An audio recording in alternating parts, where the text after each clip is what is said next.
Next thing we're going to go over today is people that are having either rotator cuff, shoulder, acromioclavicular, or frozen shoulder type symptomatology. You've been prescribed a certain set of strengthening and stretching exercises here in the office. So first let's talk about what the rotator cuff actually does. Now remember, it's four muscles, and their main function is to hold the arm bone against the shoulder girdle. Now, as they get elongated from that upper cross syndrome that we spoke about, or if you're having issues as far as impingement, which most people are having some, you're going to have the supraspinatus, and it'll go from this interval right like this. You have your infraspinatus that goes here and your teres minor. Then on the underside, on the front side, you have your subscapularis, and it internally rotates in this direction. So if you look right at me, what you can see is three motions of four muscles: external rotation, internal rotation, and abduction above 90 degrees. So from here, it's your deltoid. From here, it's your supraspinatus. That will also cause restriction in this motion. So the exercises that we're going to do are designed to strengthen those particular muscles.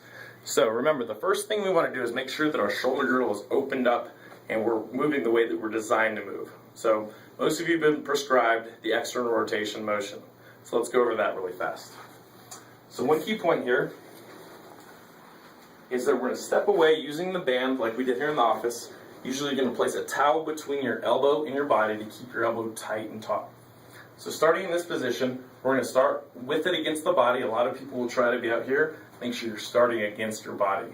We're going to externally rotate, and it looks like this. Just past 90. Don't get out here.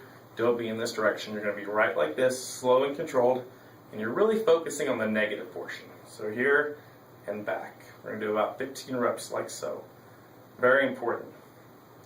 Now we'll go over internal rotation. Very few of you have been prescribed this. Some of you have. It's pretty much the opposite. You'll start a little further away. Starting at 45 degrees here, we're just going to bring it tight to the body. Elbow stays against the body. Okay? That's for subscapularis. Now, the next motion we're going to go over is with the dumbbell. So for supraspinatus, we're going to hold a 3-pound weight. Some of you may have 5, most of you have 3. We're going to start right here. So this is 90, this is 45. I want to see 45 degrees right here. So what we're going to do is, starting at neutral, we'll raise it up like here and bring it back down. Remember, you're not going below the shoulder itself.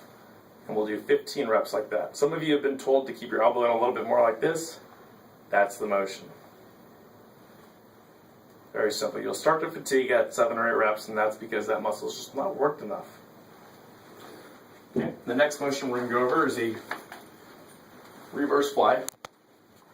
So it looks like this. We're starting here, hands are neutral, shoulder blades are together. Now what we're going to do is bring them apart and bring it back together like so. Key points here are to making sure you control the band the whole way through the motion. You're not letting it pull you back, and you're keeping your shoulder blades together the entire time. Remember, we're working the rhomboids in the middle trap. That's going to hold you upright. That's going to take pressure off your neck and your shoulders.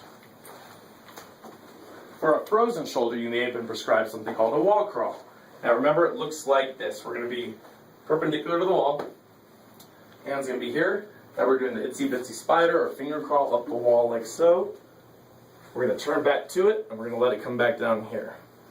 Turn back away, going up, bringing the body back in, bringing it back down like so. That's to increase mobility in the shoulder joint itself, and that's for people that are having severe impingement or frozen shoulder syndrome. Now, posterior capsule mobilization. Some of you have been prescribed this one. We're going to place the foam roller or some object like that on top of a chair, turn the body away like so, and we're going to drop down and stretch in that direction.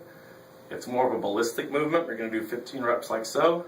When you get done, don't let your hand fall off. You have to turn back to it, bring your body back to it, and take it off. Important point to note there.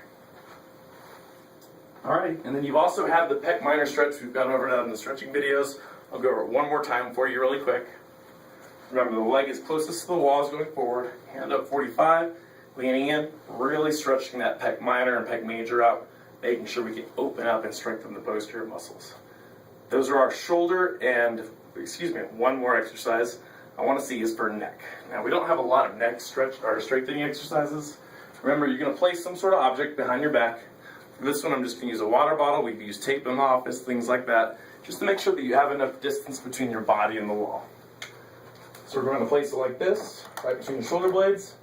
Tuck your chin like so, and we're tucking back to the wall. 15 reps. Excellent. Those are our neck and our shoulder strengthening exercises.